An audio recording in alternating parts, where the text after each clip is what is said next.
Bagindas sukses mengguncang panggung Festival Sound of Ijen Caldera yang berlangsung di Desa Sempol, Kecamatan Ijen, Sabtu 5 Oktober 2024.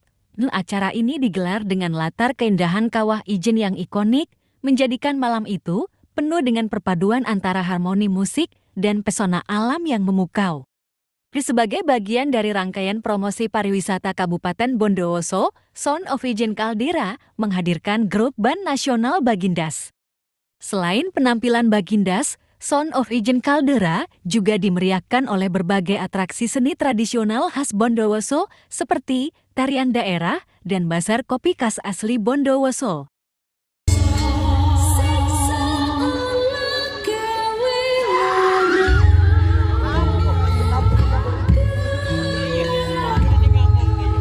Dalam kesempatan tersebut, PJ Bupati menyampaikan, makanya saya bangkitkan, harus pede, kita harus cari diri ya.